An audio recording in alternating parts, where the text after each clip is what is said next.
Hey, I'm Naya. Welcome back to the channel. So today what we're going to be doing is just talking about the decks that I feel like will be the best, moving on to the other part of this format that we are still currently in until the ban list drops. The LCS just concluded, so I'm going to include in this video the top 16 breakdown because I feel like it's going to be easier to talk about certain decks, you know, when it comes to the representation in this tournament. Although take everything with a grain of salt because it was an online tournament. I don't want to get into the discussion whether or not online format is the same as real life format, and we are going to be getting regionals and YCSs and everything, so this discussion will at some point not make sense anymore. And yeah, just for the purpose of this video, we're gonna use the LCS as an example since it did happen. And that's pretty much it. We need to discuss those decks. We need to discuss the techs and the deck lists and the choices that the people made. And that's pretty much it. Okay, so I have the pie chart pulled up over here on the screen to just make life easier for me. So I don't forget anything, and you know, I have everything that we need to talk about over here. Also, before we begin with the actual pie chart and all of the other decks, what I wanted to mention was the lack of certain decks in the top cut, because obviously this is top 16 breakdown and there was no Drytrons, there was no Virtual World. Also no Flunderies, which is sort of like, you know, it's just a new archetype, and it kind of, I feel like it flopped a bit, so yeah, it just wasn't exactly represented over here. But the decks I wanted to focus on were Virtual World and Drytron, and why it is that they weren't in top cut. Alright, so when it comes to Drytron, for example, basically it's been kind of the same for the last couple of months, but there are different, you know, versions, different builds. You have the pre-prep version, you have the Megalith version, some people put in Dragoon obviously also, but other than that, the deck's been pretty much the same, but it's just worse than the other top decks. So it's like, not top decks, sorry, combo decks. You know what I mean? It's like, you're gonna pick birds over Drytron because they are just better. Like, it's still a cool deck, but it's like, some people probably got bored of it since it's been out for quite some time now, and it's not exactly, it's one of those decks I feel like that just, you get tired of it after a certain period of time, at least I did. So yeah, when it comes to Virtual World though, it's like, it interested me that it wasn't in the top cut, to be perfectly honest, because I think the deck is really, really good, but it's like, also maybe because it was an online event and people had access to all of the cards so they could play whichever deck they wanted. If you decide to get them, I think this is a good choice because the deck is cheap and the deck is good, but you truly, truly, truly need to practice it. You need to learn what it does because it's very hard. And if you go a couple videos back on my channel, I have a lot of Virtual World content. If you want to just scroll through the different builds, the combos, the test hands, everything, I have everything over there, so you can go check that out. And then I guess that's pretty much it from the decks that weren't represented, because looking at this top 16 chart, pretty much everything was played. The only thing that surprises me a bit is that there was, for example, a Melfi Tri-Brigade, but there was no Synchro Tri-Brigade. Like, everybody else just played Lyrilusk Tri-Brigade, the birds, because it's just better. Yeah, Lyrilusk was very heavily represented, obviously.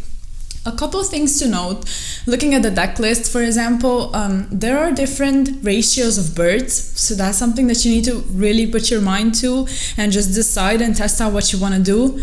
Also, some people like to play Prosperity, some play Desires, some people don't play anything. That's what I wanted to say.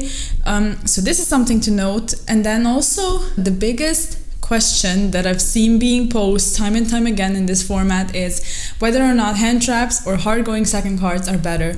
And I will more than likely gonna have a sort of side deck, main deck tech choices video coming up, so I will not spend too much time talking about this right now. But the builds basically of any deck, but Lyrilusk in particular, I've seen differentiate in whether or not people chose to play, for example, Droplet, Ruler, things like that, or just Ash, Nibiru, Droll, just basic hand traps. So this is like the main difference, but the deck is amazing. It's very, very good, and it's gonna be good because the ban list isn't like a very long time, and I don't really see anything getting hit besides like maybe Fractal at some point if things get out of hand. Then the other sort of most represented deck was Invoked, just anything having to do with Invoked.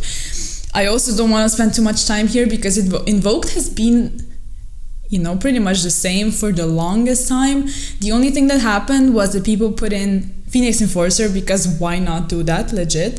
And they sort of moved all of the Shadow things from what I've seen, you know, from the main deck completely. They just play Schism and the basic stuff and the Dogmatica, and now they just play the Fusion package, the Fusion Destiny package, and don't play so many Shadow names anymore. So yeah, that's pretty much everything that happened. It's still Winda Turbo, it's still just sort of basics. So yeah, if you're looking to pick up IDS, I guess this is a good choice. Okay, as for the other decks, there are so many other decks that topped, and they're just kind of random. It's like, you know, I'm not gonna go on and call Pendulum the best deck or something like that, or Eldritch, or, you know, Adamantia, but they did top. So the players made the correct choices, the players played well, and they just took this event basically. But it's not like I'm not looking into this pie chart and thinking that, for example, you should be afraid of Adamantia, even though I think it's a good deck. And I feel like the most important card that gave just a lot of gas to all of those strategies is Small World. Like, it's insane how many decks decided to play it and pick it up at this point, because it just needed, you know, it needed to come into the format and just chill a bit so people could figure out all of the different interactions. So if you did not pick your Small Worlds up, do so now, or like, yeah, it's just, yeah, you should get them for real. Just get Small World if you're looking to play it. Please get it. As for the other things that truly need to be mentioned, for example, Dragon Link. Like, this is still one of the best decks, I feel like, because it's just Dragon Link and it's good.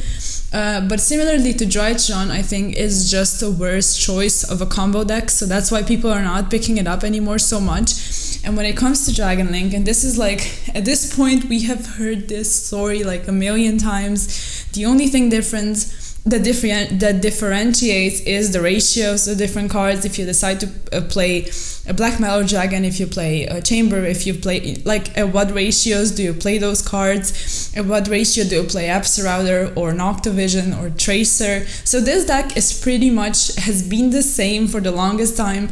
If you truly want to pick it up, just figure out the ratios, and I think you should be good. And then a Sword Soul is something that we need to mention, because I think this deck is, like, I truly don't like it, but you know, my opinion basically has nothing to do with that, whether or not I like it, because the deck is good. So from what I've seen, and I also, like, a couple videos ago, I made the Sword Soul deck. I talked about it, and I've said that I think the Phoenix Enforcer version is the way to go, which I completely disagree with at this point, after, you know, the deck has been with us for some period of time. I think the Tanya version is for sure the way to go. It's great going second, so you can choose to just play enough of your engine, enough of your cards, and have like just a couple going second cards, a couple play sets, and then the Tanya sort of serves as your going second engine, because they are incredible for pushing through boards. And yeah, Sword Soul is just, it's very nice. Like, it feels like a fair deck. It's okay to play against. It's okay to pilot, and I just personally don't like it, but this does not take away the fact that, you know, it's very good, and it's for sure gonna be one of the top decks moving forward. And then I think the last deck, I'm pretty sure I mentioned everything that I wanted to mention. So to just sum it up before we move on to the last deck, the best deck is going to be the Birds, for sure. You still have different Tri-Brigade versions that you can run.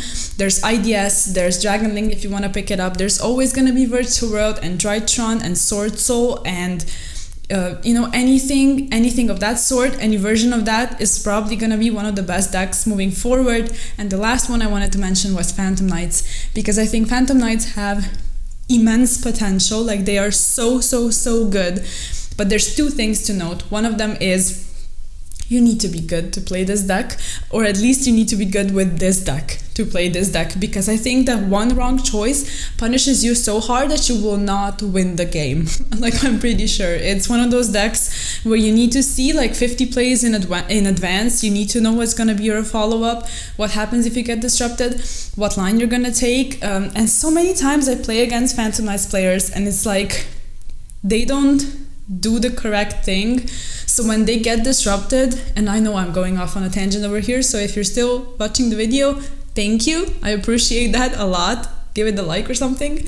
But like for real, if you're playing against a Phantom Knight player and they're not that good, they're gonna just set something up like a basic tour guide or torn scales, get impermed, and just pass.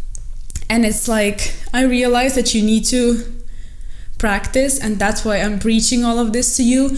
With decks like these, with decks like Virtual World, just practice a lot, because, you know, I know for myself that I'm horrible when I pick up a deck. It's like, I'm not one of those smart people that like picks up a deck and they just know what to do.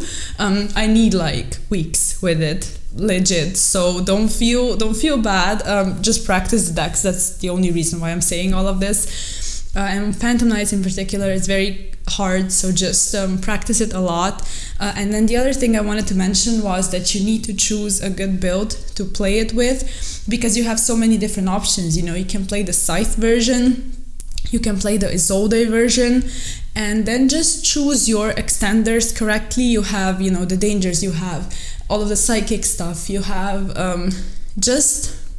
you have a lot. So with decks like these, I'm gonna say once more, just test it out a lot so you can make the correct choice. And also there is the Brave token engine dropping quite soon, so this is something that can be included in Phantom Knights as well. And I think it's gonna take them like, you know, it's just gonna raise their ceiling by a lot. So yeah, Phantom Knights is going to be for sure one of the best decks moving forward. And yeah, hopefully that's it. I'm gonna look at the pie chart once more. I don't think there's anything that I have not mentioned. Yeah, I think this is what the format is going to look like. So I'm very excited for it. To be perfectly honest, the last couple of formats I think are just, they've been so good. Like, you can legit do well with any deck if you put your mind to it, because none of the decks are so overpowered that you cannot do anything about it. Maybe the last deck to mention would be Sky Striker, because it wasn't, like, I have not seen it here. I don't think I've seen a feature match with it, but I didn't watch the entire LCS, you know, all of the streams and stuff. So Sky Striker is also gonna be not one of the best decks, but for sure somewhere around, not exactly Rogue, but somewhere above that, because with Phoenix Enforcer, it just became Phoenix Enforcer Turbo with the Striker cards. So it's like, this is one of the decks to watch out for as well. And with all of that being said, I hope I didn't go on for too long. I hope I mentioned everything. And yeah, if you found this video helpful in any way with the insights to the format and anything of the sort, just give it a like, a sub, check out Twitch as always, and I'll see you in the next one. Peace.